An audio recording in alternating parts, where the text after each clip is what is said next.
Hi everybody. Welcome to honey stories. నేను మీ Lakshmi. 'Vashishta the best 192 episode యార్. అవ్వ! ఏమే ప్రెగ్నెన్సీ మూడ్ స్వింగ్స్ అంటారు. లేక నిజంగానే దిక్కుమాల ఆలోచనలున్నాయా? అందంగా కులుక్కుంటూ నాకు అన్నాని అలాగే చేయాలనుంది హబీ అంటూ గారాలు పోయింది ప్రజ్ఞ.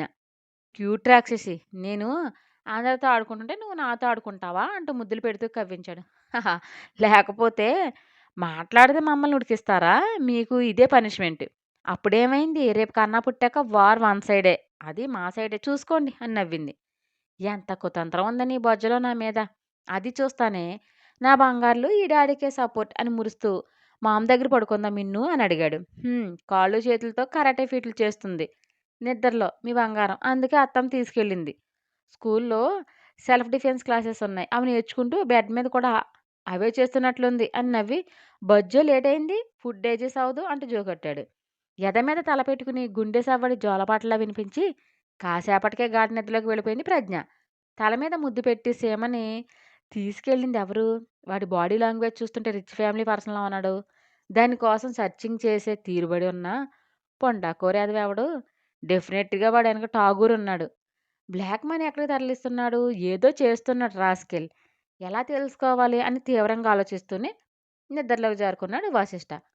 మరుసటి రోజు ఉదయాన్నే పట్టాభి ఇంట్లో వాలిపోయింది నీలాంబరి. ఆమెను చూసి ఇరిటేట్ అవుతూ రూమ్‌కి వెళ్ళింది నయన. చిరాకు అనుకోకుండా తనంటే భయపడుతుందని భ్రమపడుతూ గర్వంగా నవ్వుకుంది బ్లూ ఆంటీ. నమస్కారం అమ్మా అంటూ వినయంగా చేతులు జోడించాడు పట్టాభి. ఎలా ఉంది హెల్త్ అని కాలు మీద కాలేసుకుని దర్జాగా ఊపుతూ అడిగింది.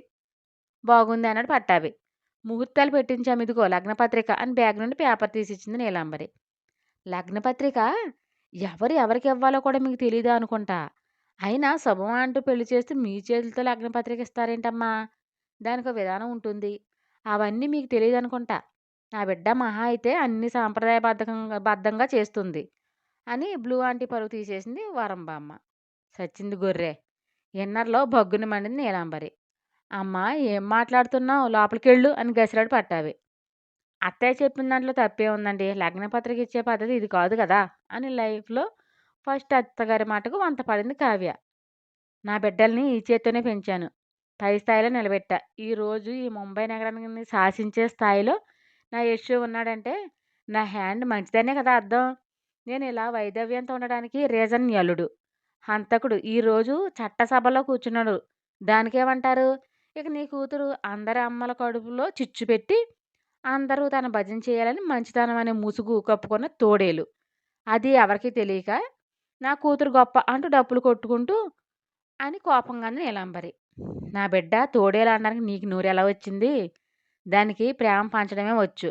ఎవరైనా ప్రేమగా దగ్గరకు తీసుకుంటే చేరతారు. నీలా నటిస్తే కదా అమ్మాయి. ఇక నా అల్లుడు శ్రీనివాసుడే గుణంలో.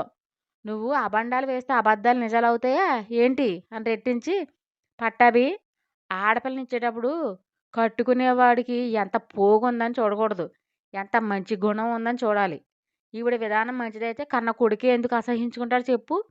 ఇక నీ ఇష్టం ఏం చేసుకుంటావు అని వెళ్ళింది వరంబమ్మ. డామిట్! ఏంటి పట్టాభి? కోరి వచ్చామని చులకనా? మీ వాళ్లకు నేను తలుచుకుంటే ప్రముఖులందరూ వచ్చి నా ఇంటి ముందు క్యూ కడతారు. వాళ్ళ డాటర్స్ నా ఇంటికి కోడలు చేయడానికి. మీ మదర్ ఏమో ఎందుకు పనికిరాని వాళ్ళ మాట్లాడుతుంది. ఇట్స్ సేమ్ అంటూ ముహూర్తం పేపర్ అక్కడే టీపాయ్ మీద పెట్టి ఎల్లుండి ఉదయం మ్యారేజ్.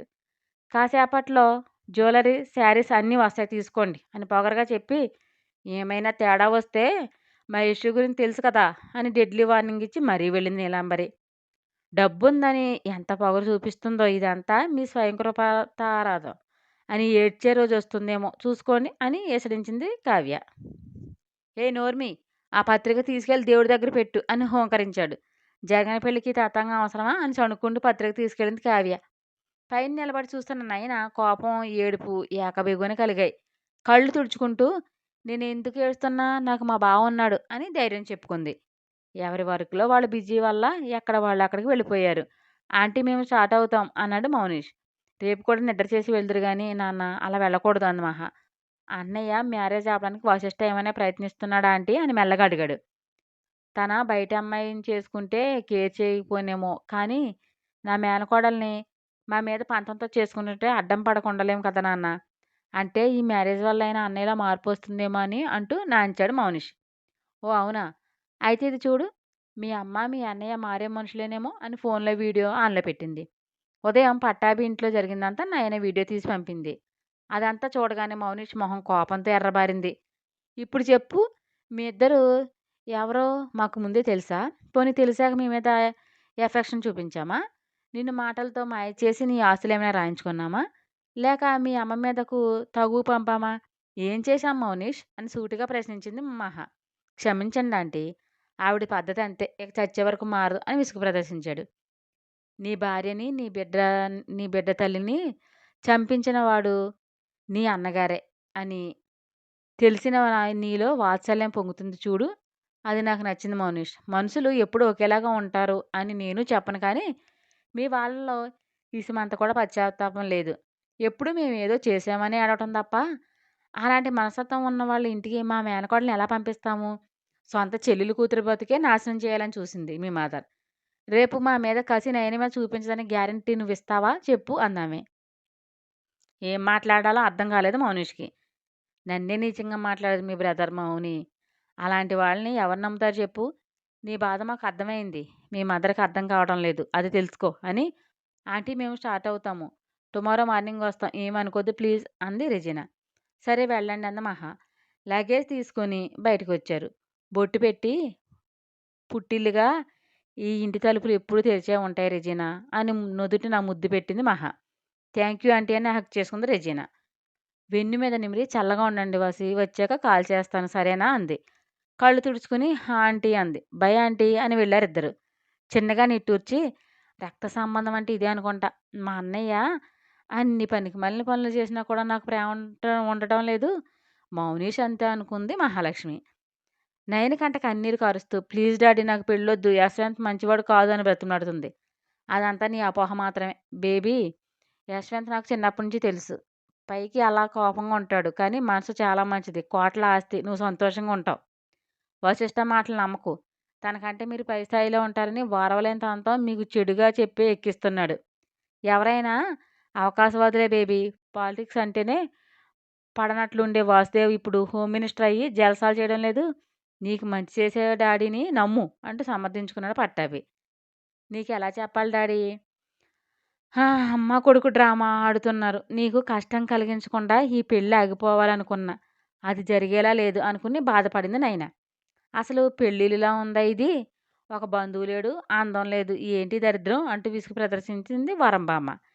ఇదంతా నీ కూతురు మనవడి వల్లే. వాడు నన్ను కొట్టి మూలన పడేశాడు. నా కొడుకుని కూడా వాళ్ళ వైపు తిప్పుకుని నాటకాలు ఆడుతున్నారు అంటూ విరుచుకుపడి పదండి ఇక్కడ చక్కబెట్టేదేమీ లేదు. అంతా అక్కడే అంటూ రుసరుసలాడ్డు పట్టాభి. నీ మొండితనమే గాని పిల్లల మనసు అర్థం చేసుకోవా అంటూ అరిచి పదండి ఏది ఎలా జరగాలని ఉందో అలా జరుగుతుంది అని కోపంగా అంది వరంబామ్మ. అందరూ యశ్వంత్ ఫామ్ హౌస్‌లో బయలుదేరారు. నీలాంబరి పంపినవి అన్నీ సర్దావా కావ్య అని గంభీరంగా అడిగాడు పట్టాభి. ఆ పెట్టా అంది ఆమె ముక్తసరిగా. మొహాలు మరీ దరిద్రంగా పెట్టకండి. కాస్త నవ్వండి. చూసేవాళ్ళు మరో రకంగా అనుకుంటారు అని కరిచాడు. మీకు సంతోషంగా ఉంది కదా! బాగా ఇకిలించండి అని మంటగా అంది కావ్య. ఇప్పుడు ఇలానే వాగుతావు. రేపన్న రోజున నువ్వే ఆనందంతో గంతులు వేస్తావు చూసుకో. ఈ పట్టాభి అంచనా ఎప్పుడూ తప్పదు అంటూ గొప్పలకు పోతూ గాల్లో ఫిల్లర్స్‌లన్నీ ట్విన్ టవర్స్ కట్టేస్తున్నాడు. ఏంటి ఏకంగా గంతులే వేస్తున్నావా నేనే అంటూ రాగాలు తీసింది కావ్య. మొన్నటిదాకా బాగానే చచ్చావు కదా! ఈ మధ్య ఇలా మారావు ఏం మాయరోగం అంటూ పళ్ళు నూరాడు. నయన మనసంతా గందరగోళంగా ఉంది. ముందే తీసుకువెళ్ళిపోతానన్నాడు అన్నయ్య. సడన్‌గా ఎందుకు చేంజ్ చేశాడు? బావ ఏం చేస్తున్నావు? నువ్వు మళ్ళీ ఏదైనా యుద్ధానికి తెరతీసావా? నాకు చాలా టెన్షన్‌గా ఉంది. యశ్వంత్ ఏమీ సామాన్యమైనవాడు కాదు. ఏం చేసి పెళ్లి ఆపుతారు? ఈ పెళ్లి గనక జరిగితే నేను చచ్చిపోతాను అని లోలోపలే ఏడ్చింది. 2 అవర్స్‌లో యశ్వంత్ ఫార్మ్ హౌస్‌కి రీచ్ అయ్యారు పెళ్లివారంతా. ఏదో బంధుమిత్రులు సపరివార సమేతంగా వచ్చారనుకోండి. లింగులు ఇటుకమంటూ ఓ 2 కార్‌లో వచ్చారంతే. నీలు మీకు కాబోయే కోడలు వచ్చింది అని తన లేడీస్ క్లబ్ ఫ్రెండ్స్ వార్త చేరవేసింది. పదండి అమ్మాయిని తీసుకొద్దాం అని మరో నలుగురు ఫ్రెండ్స్ వెంటేసుకుని బయటకు వచ్చింది నీలాంబరి. కారు దిగి చిరు చెమటలు పోయగా చాలా ఆక్వర్డ్ ఫీలింగ్ కలిగి గోరింట పెట్టిన చేతుల్ని పిసికేసుకుంటుంది నయన.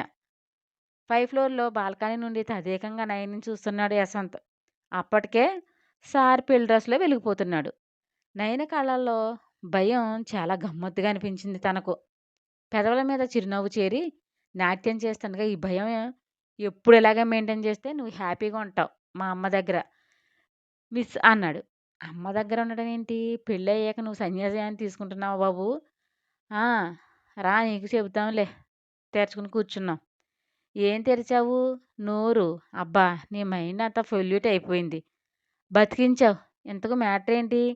మూసుకొని పని చేసుకో. మై ఘోష. నమస్కారం రండి పట్టాభి గారు. లేటయింది. త్వరగా రండి సమయం అవుతుంది. రామ్మా నాయనా అని తలనిమురుతూ నోరుని ఈ మూల నుండి ఆ మూల వరకు సాగేసి ఇకిలిస్తూ ఆహ్వానించింది నీలాంబరి. అతి వినయం దూత లక్షణం బామ్మ ఇన్నర్ ఫీలింగ్. టెన్షన్‌తో షివరవుతూ, తల్లి చేతిని గట్టిగా పట్టుకుని అడుగులు ముందుకు వేస్తూ, తనని ఎవరో పట్టి పట్టి చూస్తున్న ఫీలింగ్ కలిగి తల ఎత్తి చూసింది నయన. స్టోరీ మీకు నచ్చినట్లయితే ఒక లైక్ ఇచ్చి కామెంట్ చేయండి ప్లీజ్. షేర్ అండ్ సబ్స్క్రైబ్ చేయండి బడ్డీస్.